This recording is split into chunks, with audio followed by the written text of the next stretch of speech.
Shalom, selamat malam. Berjumpa kembali di dalam program DIG, Depth Insight Growth bersama saya Pendeta Edward Taliwongso. Program ini menyajikan diskusi dan kajian mendalam mengenai tokoh, tema ataupun cerita tertentu di dalam Alkitab. Dan malam hari ini kita melanjutkan seri Church Doctrine. Topik yang kita angkat pada malam hari ini adalah signifikansi kenaikan Yesus Kristus.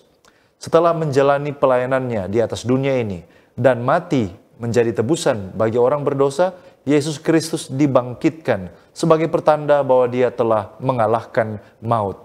Lalu kemudian dia naik ke sorga. Seberapa pentingkah kenaikan Yesus itu? Apa yang terjadi kemudian? Apa yang terjadi setelah Injil berhenti menceritakan ketika Yesus naik ke sorga? Kita akan mendalami pada malam hari ini dan akan melihat bukti-bukti Alkitabiah yang menunjukkan kepada kita bahwa Yesus naik ke sorga untuk pelayanan dan untuk kepentingan umatnya yang berada di bumi ini. Saya mengajak saudara-saudara untuk boleh berpartisipasi dan juga boleh mengirimkan komentar saudara yang positif sehubungan dengan tayangan kita atau diskusi yang kita angkat pada malam hari ini. Saudara yang menyaksikan tayangan ini lewat Facebook atau YouTube, disilakan untuk saudara boleh mengungkapkan rasa syukur ataupun komentar Anda seputar pembahasan yang kita angkat pada malam hari ini. Dan untuk membahas pelajaran kita pada malam hari ini, kami telah mengundang seorang narasumber. Narasumber kita pada malam hari ini adalah Pendeta Richel Nortan Sumlang, Master of Ministry. Telah menikah dengan Ibu Ayen Katihokang, dan keluarga hamba Tuhan ini diberkati dengan 3 orang anak, Miguel, Kimberly, dan juga Orion. Pendidikan terakhir hamba Tuhan ini ditamatkan dengan gelar Master of Ministry dari Adventist International Institute of Advanced Studies, Manila pada tahun 2018. Beliau telah melayani di dalam pelayanannya selama 19 tahun, baik sebagai misioneri maupun sebagai pendeta jemaat. Dan saat ini dipercayakan sebagai gembala jemaat untuk jemaat Paputungan dan Jayakarsa, Likupang Barat, daerah misi Minahasa Utara, Bitung. Dan tanpa berlama-lama lagi, mari kita sapa narasumber kita pada malam hari ini. Selamat malam Pendeta Richel. Selamat malam Pendeta Taliwongso. Terima kasih Pendeta boleh menyempatkan waktu untuk kembali melayani di Cornelius Media. Apa kabar Pendeta? Baik-baik saja, sama-sama juga, terima kasih. Puji Tuhan, terima kasih.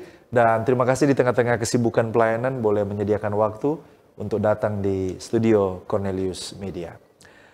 Pemirsa di rumah tetaplah bersama dengan kami karena setelah yang satu ini kita akan kembali bersama dengan narasumber kita Pendeta Richel Sumlang tetap di program DIG, Depth Insight Growth.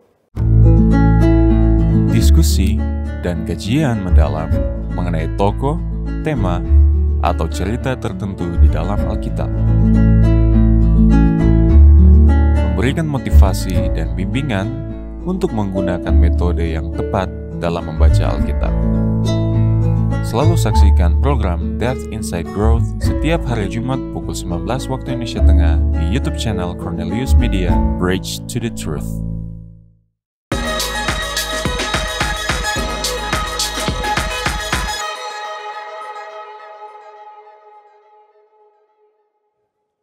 Kembali lagi bersama dengan kami di dalam program DIG, Depth Insight Growth, di mana kita akan mempelajari Alkitab secara mendalam untuk memperluas wawasan dengan harapan mengalami pertumbuhan kerohanian. Dan bagi saudara yang baru bergabung dengan kami, tema yang kita angkat pada malam hari ini adalah signifikansi kenaikan Yesus Kristus.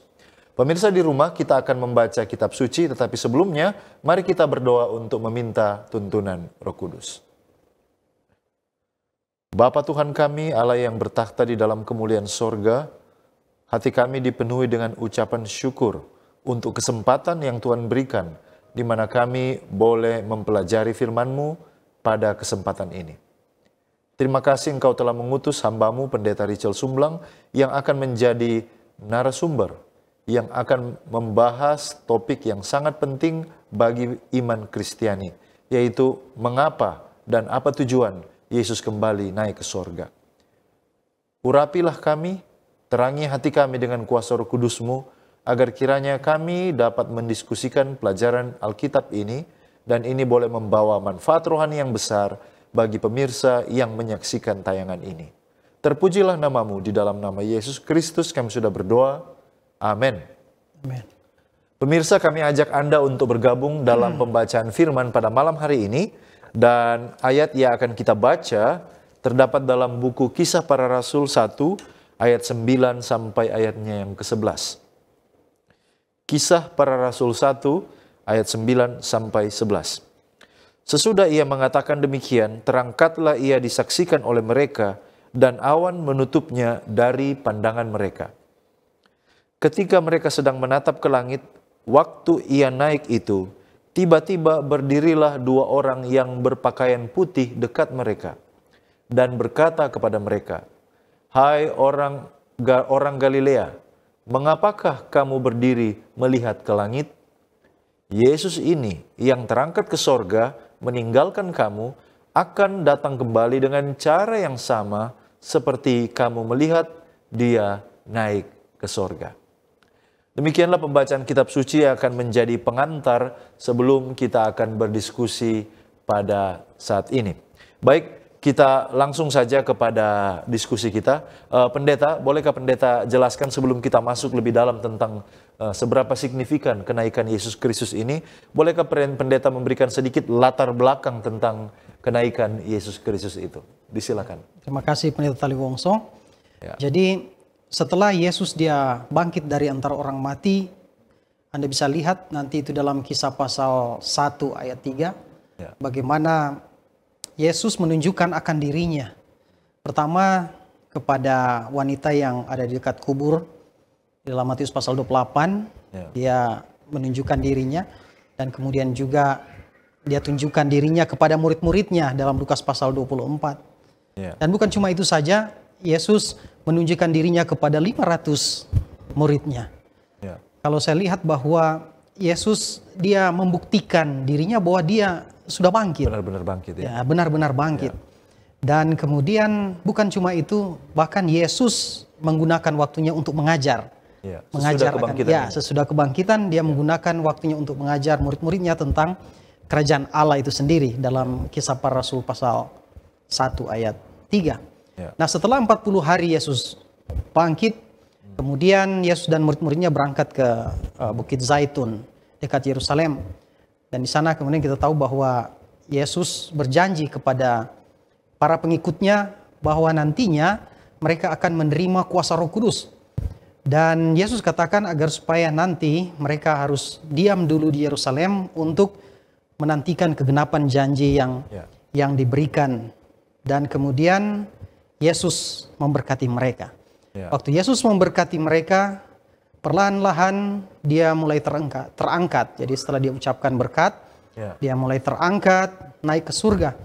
Dan ini sangat luar biasa, kita bisa lihat itu di dalam buku Lukas pasal 24 ayat 50-51 dan juga di dalam buku Kisah Para Rasul itu sendiri. Ya. Di Kisah Para Rasul 1 ayat 9 sampai 11 seperti yang sudah dibacakan Sudah tadi. kita bacakan tadi. Oke, baik. Terima kasih pendeta. Jadi latar belakangnya adalah sesudah Yesus dibangkitkan, lalu kemudian dia menampakkan diri kepada perempuan, kepada murid-murid, dan kepada lebih dari 500 orang. Lalu kemudian dia bersama dengan murid-muridnya ke atas Bukit Zaitun dan dia terangkat. Nah, kita sekarang menghadapi ada begitu banyak kritikan, bahkan mereka yang mengaku sebagai sarjana Alkitab mengkritik tentang cerita-cerita atau kisah-kisah di dalam Alkitab. Nah, apakah benar kenaikan Kristus itu terjadi secara harafiah ataukah ini bahasa simbol? Bagaimana pendeta menjawab keberatan ini? Sudah pasti kita hanya menggunakan Alkitab sebagai satunya sumber yang valid, yang bisa kita percaya, karena dalam buku itu sendiri atau dalam kitab suci sangat jelas tentang kenaikan Yesus itu sendiri. Bagaimana Yesus kembali ke surga dengan tubuh yang daging yang literal, jadi maksudnya secara literal, yang memiliki tubuh dan juga darah, sebagaimana murid-murid Yesus, dan kemudian Yesus kembali ke sana.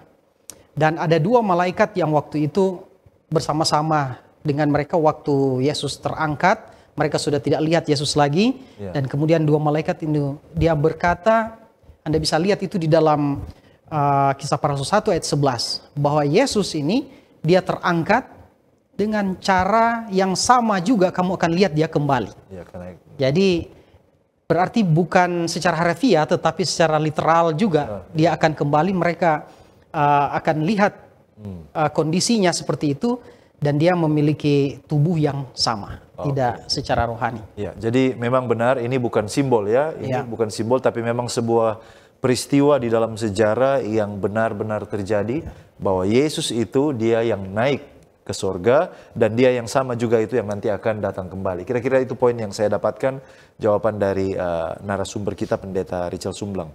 Nah, sekarang kalau kita lihat mengenai sumber-sumber, kita masih dalam tahap sebelum kita masuk kepada makna-makna rohani dari kenaikan Yesus, kita masih menyelidiki ingin masuk lebih dalam tentang keabsahan daripada informasi tentang kenaikan Yesus Kristus. Nah, apakah sumber-sumber yang menyatakan bahwa Yesus naik ke sorga itu dapat dipercaya? Bagaimana tanggapan pendeta sehubungan dengan hal ini?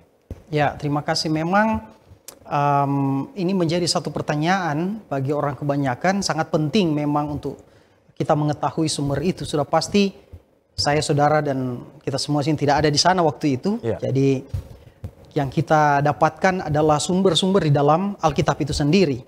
Dan yang bisa untuk kita perhatikan adalah bagaimana para rasul itu sendiri, itu mereka sebagai orang pertama yang melihat akan kejadian itu, yang bisa menjadi saksi, mereka yang menyaksikan juru selamat itu dia naik ke sorga. Dan itu tercatat memang di dalam Kisah Para Rasul 1 ayat 9 sampai 11. Memang penulis buku kisah ini adalah Lukas. Ya, Lukas itu sendiri. Tetapi bukan berarti Lukas dia tidak menelitinya dengan cermat, tetapi Lukas dia memang seorang peneliti yang baik, yang dia meneliti segala sesuatu dengan baik dan dia sampaikan itu kepada kita. Belum lagi Markus juga ya, Markus juga dia dibimbing oleh Petrus untuk menulis tentang hal ini. Anda bisa lihat itu dalam buku Markus pasal 16 ayat 19. Nah, kisah-kisah ini memang diterima begitu saja di dalam Perjanjian Baru. Dan seorang yang mungkin kita bisa lihat juga adalah yang bernama Stefanus. Jadi Stefanus ini dia diizinkan untuk benar-benar melihat Kristus pada waktu dia dilempari dengan batu, dan kemudian sesaat sebelum dia mati, dia menerima khayal, langit terbuka, dan kemudian dia melihat bahwa Yesus ada di sebelah kanan Bapa, dan itu dicatat di dalam buku Kisah Para Rasul pasal 7 ayat 55 sampai 60, dan kita juga melihat bahwa sangat penting di mana Lukas dalam pencatatan kisah kenaikan ini dalam Kisah Para Rasul 1 ayat 9 sampai 11 dia cuma menggunakan 63 kata di dalam bahasa Yunani. Ini juga ada peran intervensi dari Roh Kudus. Jadi semuanya ini Roh Kudus yang menuntun penulis untuk menceritakan tentang hal-hal ini. Jadi ini beberapa sumber yang kita bisa percayai yang terlibat langsung di dalam peristiwa kenaikan Yesus. Dengan kata lain, informasi yang kita temukan ini adalah informasi dari saksi mata dan mereka yang hidup sangat dekat dengan peristiwa ketika peristiwa itu terjadi. Dan seperti yang pendeta katakan tadi bahwa sepertinya tidak mungkin ini adalah human invention atau buatan manusia, oleh karena hanya di dalam 63 kata saja. Ya, artinya tidak ada ruang di sana untuk mengarang atau mengembangkan cerita ini lebih daripada apa yang benar-benar terjadi. Nah, terima kasih pendeta. Sejauh ini kita sudah melihat ya latar belakang lalu kemudian keabsahan dari peristiwa ini. Nanti kita akan melihat kembali tentang seberapa signifikan peristiwa kenaikan Kristus ini, baik itu terhadap pekerjaan misi maupun juga terhadap keuntungan umat percaya. Dan kita akan kembali dalam diskusi kita, jangan kemana-mana karena kami akan kembali lagi setelah pesan-pesan rohani berikut ini.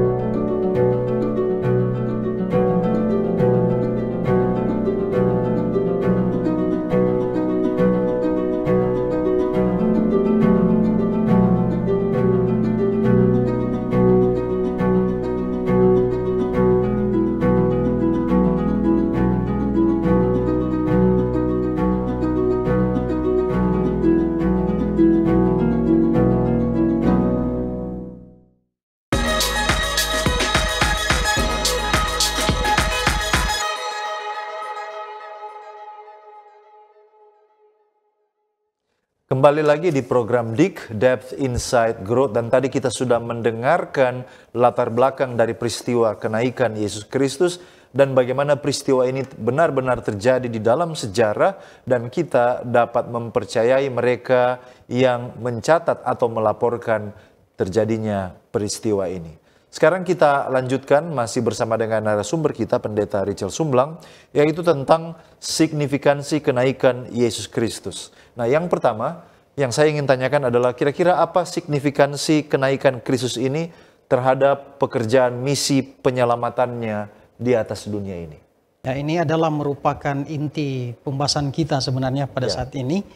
Jadi signifikasi atau pentingnya kenaikan Kristus terhadap misi penyelamatan di dunia ini.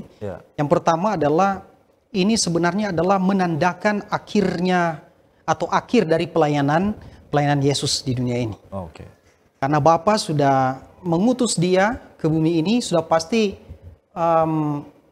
dia tidak datang demikian saja, tetapi mengemban satu tugas. Ada tugas, tugas yang sangat penting untuk penyelamatan manusia. Dan sekarang Yesus naik ke sorga.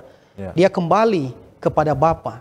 Ini juga menyatakan bahwa periode keterbatasan manusianya telah berakhir. Karena kita tahu bersama bahwa Yesus menjelma sebagai manusia. Dan sebagai manusia, kemudian dia hidup sama seperti manusia, dan setelah itu dia mengakhiri akan keterbatasan manusianya ini waktu dia naik ke surga. Kemudian yang berikut penting karena ini menandakan keberhasilan Yesus dalam pekerjaannya di dunia ini. Karena semua yang dia datang, misinya sudah selesai. Dia sudah capai segala sesuatu. Kemudian yang berikut, ini juga waktu dia naik ke sorga, ini menandai bahwa kemuliaannya yang dia miliki di sorga, maksudnya di sorga itu kembali kepadanya. Dan kita tahu bersama bahwa selama Yesus di dunia ini dia diselubungi dan kemudian dia sebagai manusia, dan waktu dia kembali ke sorga kemuliaannya itu dikembalikan. Secara pengecualian pada waktu dia yang dikenal dengan proses transfigurasi. Ini dalam buku Matius pasal 17 ayat 1-9. Di mana kemuliaan Yesus itu terlihat di situ pada waktu itu, yaitu pengecualian. Kemudian yang berikut, ini juga adalah merupakan lambang bagaimana Yesus dimuliakan oleh Bapa di sorga. Kita bisa lihat di dalam buku Efesus 1 ayat 20-23, di mana Bapa berkenan dengan tugas yang dia telah lakukan, dan kemudian melalui keberhasilan tugas ini Yesus dihormati dan kemudian diagungkan melebihi dari segala sesuatu yang ada di dunia dan dimanapun. Itu adalah signifikansi atau pentingnya mengapa Yesus dia naik terhadap ke surga. Pekerjaan misi penyelamatan. Misi. Nah masih berhubungan dengan pertanyaan tadi, Pendeta. Nah sekarang apa keuntungan Yesus naik ke surga bagi saya, bagi pemirsa di rumah, bagi orang percaya? Apakah kira-kira Alkitab menyediakan jawaban untuk pertanyaan kita ini? Yang pertama kita bisa lihat bahwa Alkitab dia sampaikan di dalam buku Yohanes 14 ayat 2 bahwa Yesus dia naik ke sorga itu adalah untuk menyediakan tempat bagi kita. Kemudian waktu Yesus naik ke sorga ini sangat penting bagi kita karena ini adalah merupakan permulaan pekerjaan baru sebagai imam, seorang imam besar di sorga. Anda bisa lihat itu dalam buku Ibrani pasal 4 ayat 14-16. Dan fungsi sebagai seorang imam itu seperti kita ketahui, Yesus berfungsi sebagai seorang pengantara. Dan ini sangat-sangat penting bagaimana peranan Yesus sebagai pengantara antara kita dengan Bapa di sorga. Dan kemudian ini juga mengatur pola kedatangannya yang kedua kali nantinya. Waktu Yesus datang, dia akan mendirikan kerajaannya di dunia ini. Dan kemudian yang tadi kita sudah lihat bahwa dia akan kembali seperti ketika dia naik ke surga. Ini sangat penting. Artinya secara harafiah, secara fisik dia akan terlihat di di awan. Anda bisa lihat itu di dalam buku Kisah Para Rasul 1 ayat 11 yang tadi kita sudah bacakan. Kemudian Daniel 7 ayat 13 sampai 14. Ya. Kemudian di dalam Matius 24 ayat 30. Wahyu 1 ayat 7. Jadi itu keuntungan Yesus naik ke sorga bagi kita. Bagi kita orang percaya. Dan di dalam buku Ibrani 9 juga mengatakan bahwa Yesus sebagai pengantara perjanjian yang baru ya pendeta. Ya, jadi bukan hanya sebagai pengantara antara kita dan Bapa, tetapi sebuah perjanjian baru yang diinstitusikan dengan Yesus sebagai imam besar di sana. Jadi memang ternyata kenaikan Yesus itu benar-benar membawa keuntungan bagi umat percaya yang ada di bumi ini. Nah, pendeta, sekarang kita mau meneliti tentang istilah atau terminologi. Ketika orang Kristen berkata bahwa Yesus sekarang ada di sorga, apa itu maknanya kira-kira? Ketika kita berkata Yesus ini sekarang ada di sorga, bagaimana pendeta melihat hal ini? Jadi kalau kita lihat bahwa sekarang ini Tuhan Yesus sudah ada di sorga, di dalam kitab suci sendiri menggambarkan bahwa dia berada di sebelah kanan Bapa. Artinya posisi dan juga kehormatan dan otoritas. Otoritas diberikan kepada dia. Karena dia adalah juga sebagai kepala gereja. Anda lihat dalam Kolose 1 ayat 18 dikatakan di sana. Kemudian dia juga sebagai pemberi karunia rohani di dalam Efesus 4 ayat 7. Dan juga dialah yang nanti memperlengkapi dan memenuhi segala sesuatu bagi umat percaya. Nantinya di dalam Efesus 4 ayat 9 sampai 10. Jadi luar biasa ya, ternyata makna Yesus sekarang ada di sorga itu bukan hanya sekedar dia kembali kepada Bapaknya, tetapi manfaatnya sangat luar biasa bagi kita orang percaya. Seperti yang pendeta sampaikan tadi, berada di sebelah kanan, artinya kehormatan dan juga otoritas, ya, bahwa dia adalah kepala gereja dan yang akan mengaruniakan karunia rohani. Jadi luar biasa topik yang kita angkat pada saat ini pendeta, ternyata ada makna yang begitu dalam ketika kita berkata Yesus sudah naik ke sorga dan manfaat-manfaat yang dia berikan bagi kita orang percaya. Nah, pertanyaan selanjutnya pendeta adalah tentang apakah ada hubungan antara peristiwa kenaikan Yesus ini dengan statusnya sebagai raja? Karena begini, di bumi ini berkali-kali Yesus itu menolak untuk dijadikan raja. Dia sama sekali menolak bahwa dia tidak mau dijadikan raja. Nah, apakah ada hubungan antara kenaikan Yesus ini dengan statusnya sebagai raja? Bagaimana pendeta melihat informasi Alkitab sehubungan dengan topik ini? Oke, ada dua hal. Yang pertama, hal ini sebenarnya menetapkan Yesus sebagai raja yang memerintah, artinya dia memiliki semua kekuatan di segala zaman. Dan kalau Anda lihat dalam buku Efesus 1 ayat 20 sampai 21, ini adalah berbicara tentang kuasa yang Allah berikan kepada dia. Pada waktu Allah membangkitkan Kristus dari antara orang mati dan kemudian mendudukkan dia di sebelah kanan di sorga.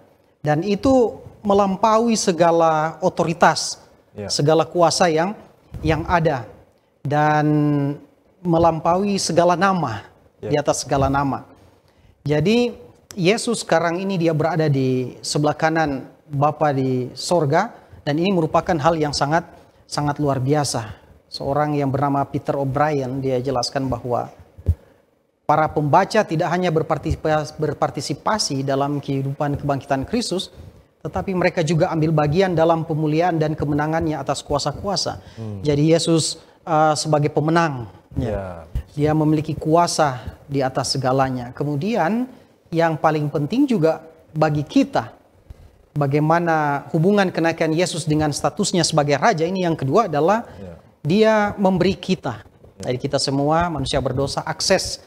Untuk ke tahta Allah, akses untuk belas kasihan dan kasih karunia Allah. Ini hal yang perlu untuk kita syukuri sebenarnya.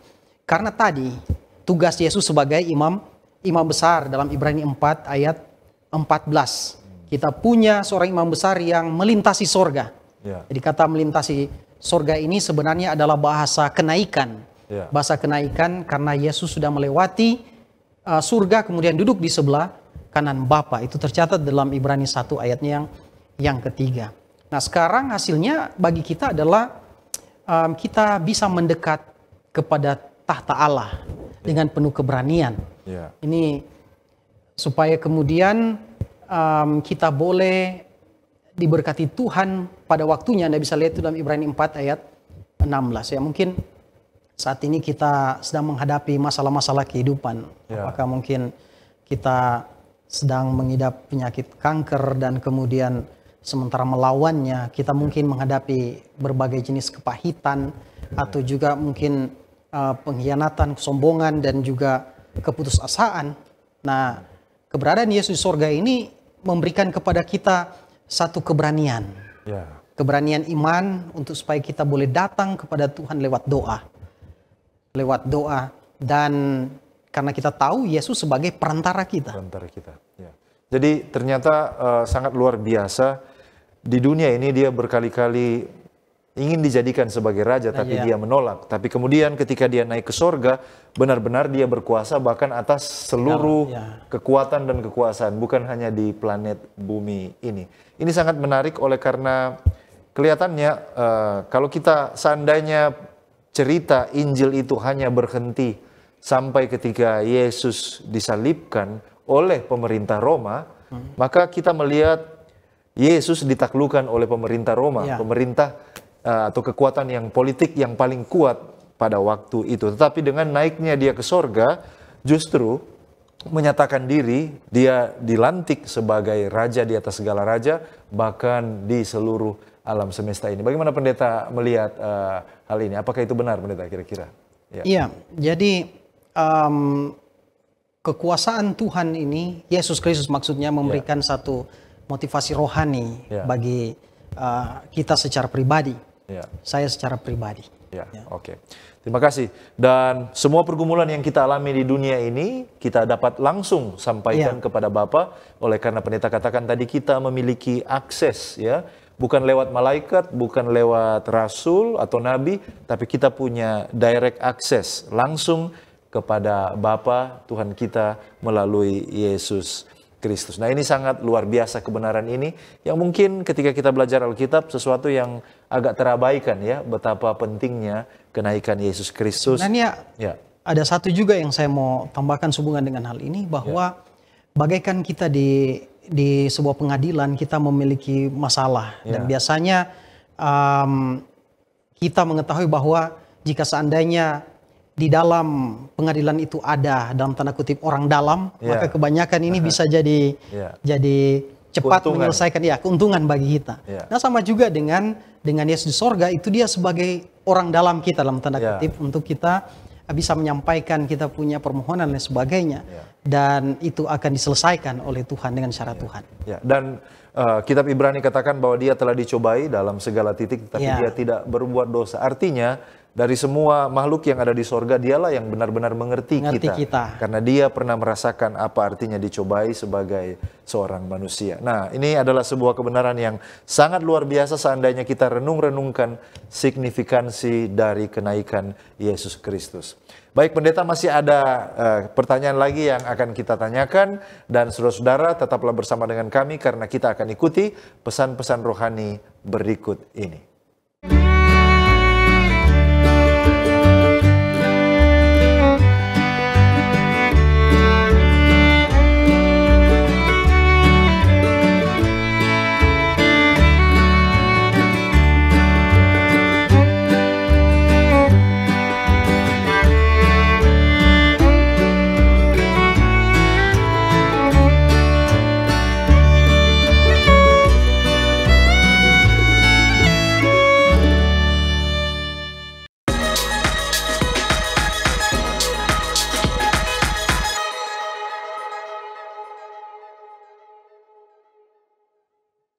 Kembali lagi di program DIG, Depth Insight Growth, dan tema yang kami angkat pada malam hari ini adalah signifikansi kenaikan Yesus Kristus. Bagi saudara-saudara yang baru bergabung bersama dengan kami, narasumber kita adalah Pendeta Richel Sumblang, Master of Ministry. Dan tadi kita sudah mendengarkan bagaimana keuntungan-keuntungan dari kenaikan Yesus dari dunia ini menuju ke sorga untuk kepentingan pekerjaan misi penyelamatan dan juga keuntungan bagi gerejanya, umat-umat yang dia layani di atas dunia ini.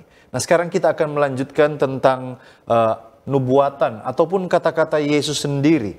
Nah, pendeta, pertanyaan selanjutnya adalah, apakah kira-kira ada semacam nubuatan di dalam perjanjian lama, atau bahkan mungkin kata-kata Yesus sendiri yang menyatakan bahwa dia nanti akan naik kepada Bapaknya? Bagaimana pendeta melihat hal ini?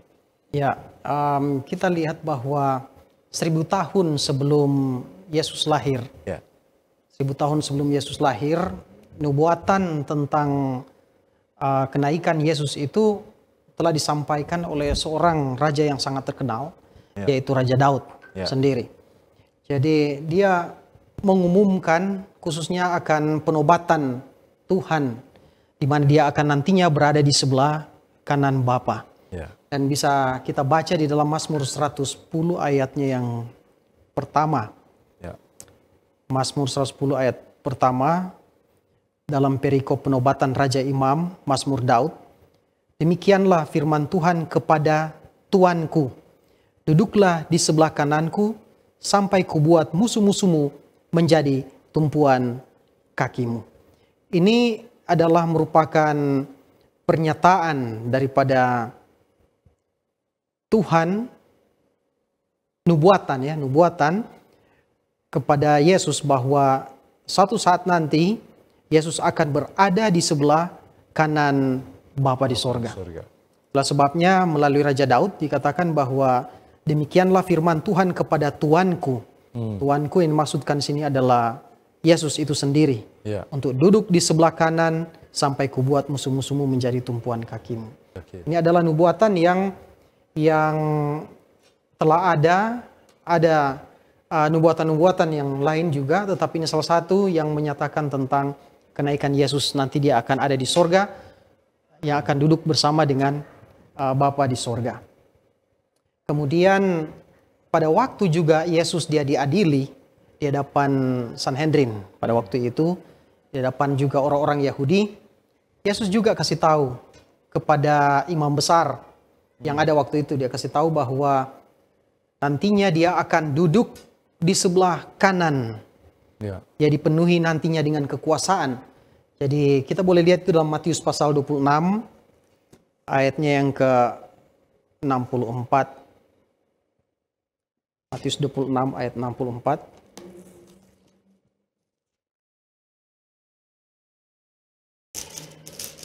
Dia katakan bahwa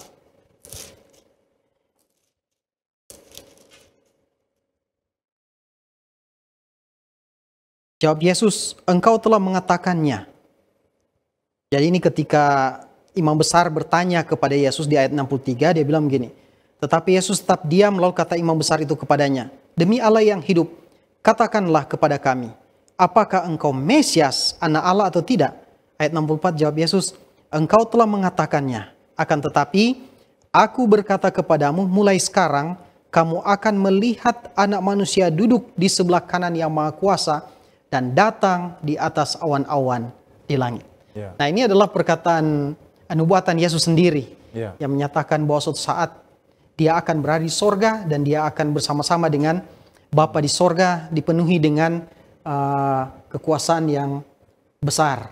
Dan biasanya kalau kita mau bilang bahwa Yesus juga adalah sebagai seorang nabi, maka itu memenuhi kriteria sebagai nabi. Kenapa? Karena dia menubuatkan. Kan biasanya seorang nabi kalau dia bernubuat dan kemudian itu dikenapi, berarti dia adalah tanda sebagai nabi yang benar. Dan Yesus dia menyampaikan hal ini di hadapan Sanhedrin waktu itu, dia sampaikan di hadapan imam besar maksudnya, bahwa dia akan nanti duduk di sebelah kanan Bapa di sorga.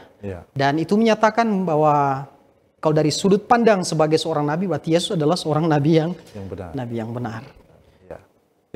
Oke, terima kasih pendeta. Dan juga kalau tidak salah di Yohanes 14 ayat 12, dia katakan bahwa dia akan kembali kepada Bapaknya ya, dari mana dia berasal dan dia juga akan kembali ke sana. Jadi sekali lagi, Yesus bukan hanya satu kali, beberapa kali mengindikasikan memang benar bahwa dia akan naik kembali ke sorga. Nah, ini adalah suatu kebenaran yang sangat luar biasa, dan saya pikir inilah yang mungkin membedakan antara Yesus Kristus di antara tokoh-tokoh agama yang lainnya. Kalau yang lain dari dunia ini naik ke sorga, tapi kalau Yesus, dia dari sorga datang ke dunia ini, lalu kemudian dia kembali naik ke sorga.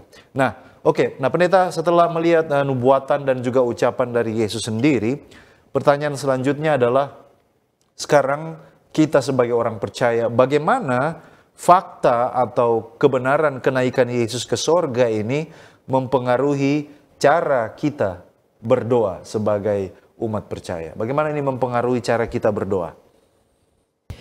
Ya, jadi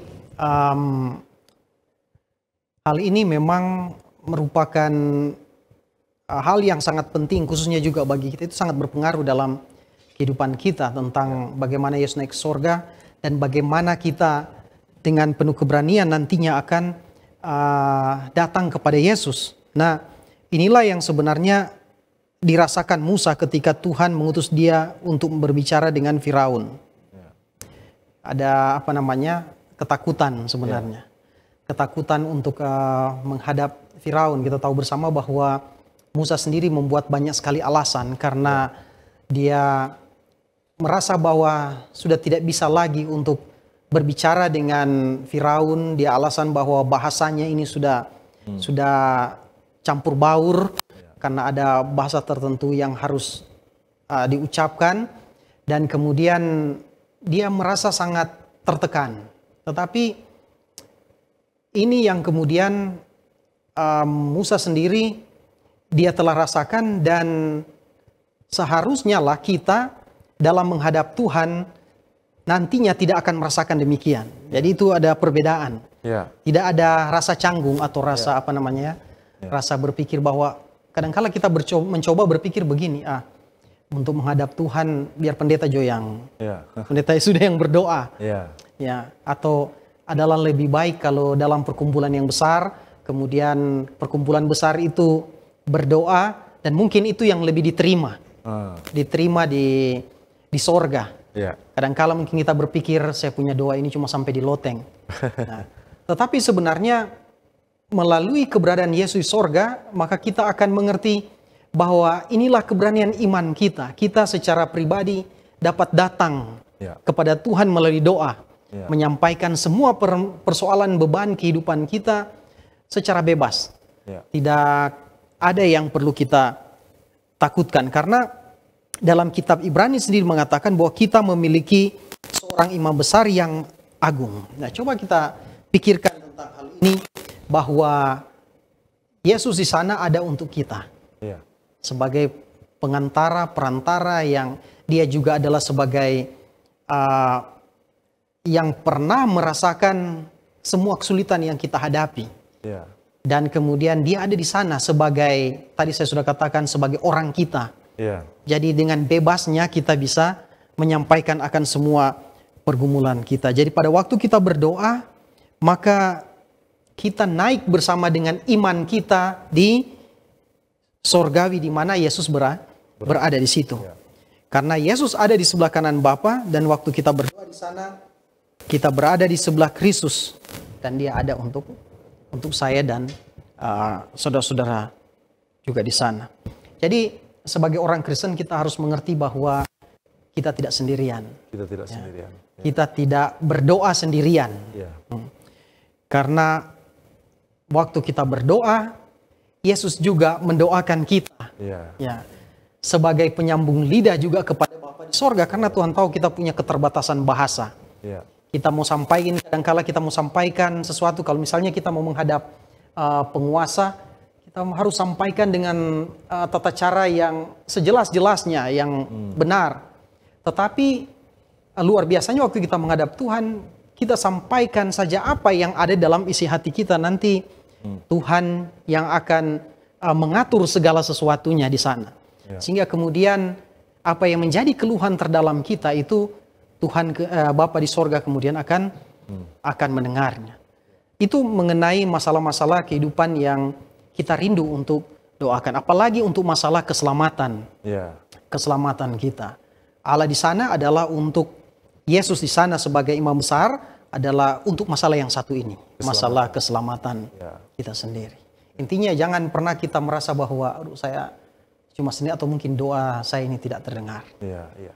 Itu adalah hal yang membuat perbedaan ketika Yesus sudah naik ke sorga, berada di sebelah kanan Bapa untuk saudara dan saya yang berdoa dari tempat ini. Sungguh sangat menarik diskusi dan pendalaman kita pada malam hari ini.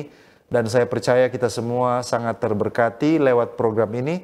Dan tiba saatnya kita pada bagian rangkuman pembahasan. Sebagai kesimpulan dari pembahasan kita, kira-kira ada manfaat-manfaat rohani atau pelajaran apa yang bisa kita semua bawa pulang dari fakta bahwa Yesus telah naik ke sorga. Bolehkah pendeta berikan ulasan? Ada beberapa hal, tetapi yang kita sudah dengar itu tadi dalam mulai pembahasan tadi, tapi saya coba mau ringkaskan di dalam dua hal yang penting. Pertama, bahwa kenaikan Yesus ke sorga itu merupakan kemenangan iman. Iman. Kemenangan iman bagi setiap orang yang percaya kepada Tuhan. Maksudnya dalam pengertian pengharapan kepercayaan kita kepada Yesus ini tidak sia-sia. Artinya kalau kita percaya Yesus, maka tidak ada kesia-siaan. Dan ini hal yang saya rasakan sangat penting, khususnya mengenai hal kenaikan Yesus itu sendiri. Kemudian yang kedua yang kita sudah sedikit bahas sedikit panjang tadi, bahwa Yesus di sorga itu sebagai pembela kita. Kenaikan Yesus di sorga itu melakukan satu tugas yang sangat penting, bukan bagi dia tetapi bagi kita. Bagi kita.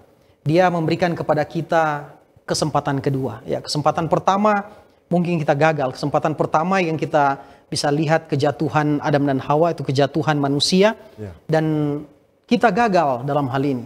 Tapi Tuhan memberikan kepada kita satu kesempatan yang kedua. Pada waktu dia berada di sorga, melakukan tugas pengantaraan atau sebagai pembela kita. Di mana Yesus sebagai pengantara, dan yang saya sudah bilang tadi sebagai orang kita dalam tanda kutip di sorga. Supaya dengan satu tujuan adalah kita semua yang percaya kepada dia akan diselamatkan. Akan diselamatkan. Ya, luar biasa kita sudah mendengarkan tadi manfaat rohani dari pembahasan kebenaran Yesus telah naik ke sorga untuk keuntungan kita. Dan sekarang bolehkah pendeta berdoa bagi pembahasan kita dan juga bagi pemirsa di rumah yang telah mengikuti pelajaran Alkitab ini. Disilakan pendeta. Mari kita tunduk kepala dan kita berdoa. Bapa kekal yang berada dalam kerajaan sorga, Allah yang kami sembah, Allah yang kami muliakan. Ya, Tuhan. Betapa di saat ini kami bersyukur oleh karena kasih Tuhan yang Kau berikan kepada kami. Teristimewa lewat pembahasan firman Tuhan yang telah kami bahas tadi. Ini memberikan satu paradigma baru, satu kekuatan iman untuk kami tetap bergantung sepenuhnya kepada Engkau, untuk tetap percaya sepenuhnya kepadamu. Yakin bahwa sesungguhnya Engkau sebagai pembela kami. Kau adalah Allah yang mengetahui segala sesuatu tentang kami. Engkau adalah Allah yang mengerti lebih banyak tentang kami. Itulah sebabnya dengan penuh keberanian kami menghadap tahta kasih karunia-Mu. Oh Bapa kekal yang berada dalam kerajaan sorga, hamba mau mendoakan khususnya untuk semua sahabat-sahabat yang menyaksikan acara ini dari rumah. Tatkala mereka memiliki pergumulan iman, Engkau kiranya akan turut campur tangan.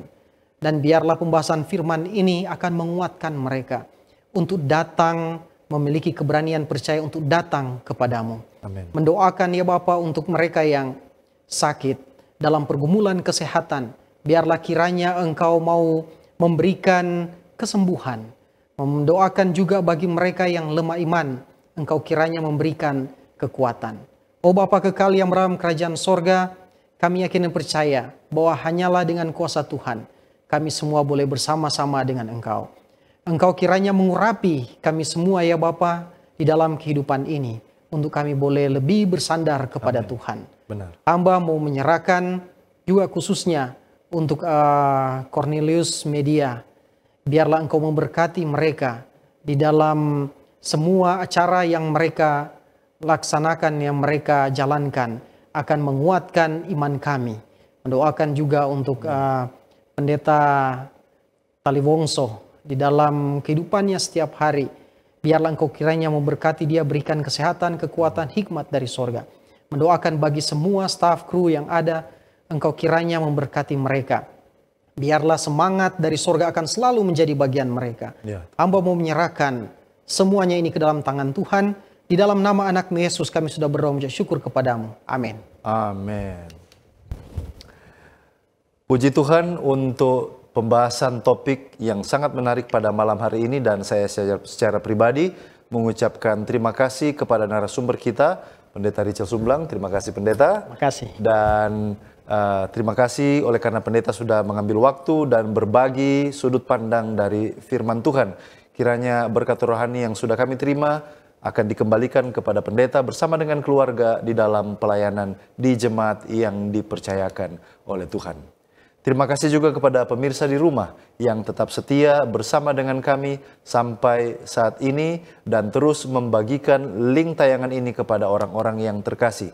Jikalau saudara merasa diberkati lewat pelayanan media ini, berkenan kiranya saudara-saudari untuk like, follow, atau subscribe di akun media sosial kami, dan bagikan link tayangan ini kepada orang-orang yang terkasih yang saudara doakan, mereka yang membutuhkan zaman kuasa Tuhan melalui tayangan rohani, melalui Cornelius Media ini. Dan pemirsa di rumah, demikianlah perjumpaan kita pada malam hari ini. Kita akan jumpa kembali pada episode yang mendatang. Saya Pendeta Edward Taliwongso dan kru yang bertugas undur diri. Selamat malam, Shalom.